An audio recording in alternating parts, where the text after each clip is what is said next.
Lên đi. Vào đây. Vào đây.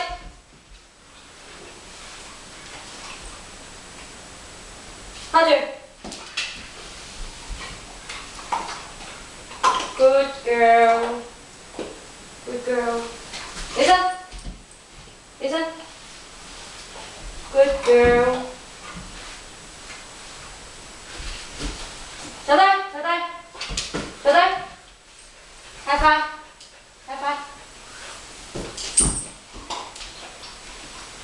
Trở đây. Trở đây, Tình. Sao sao? Sao sao? Trở đây. Trở đây. Trở đây. Em. Đây ra. Lên đi, pha đi.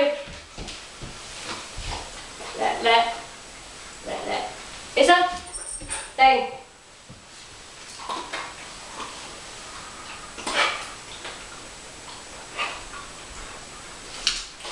Vào đây. Đó, qua, qua. Vào đây. Vào đây.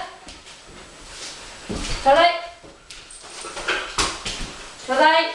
Đó. Vào đây. Đây. High five. High five. Qua hai lại. Cái gì? Vào đây. Đi sân. Vào đây. Sao sao? Vào đây. Thiêu. Vào đây. Thiêu. Cái gì? Thiêu. Đây ra. Lẹ, lẹ. Lẹ, lẹ. Lẹ ra, lẹ ra. Lẹ ra, lẹ ra.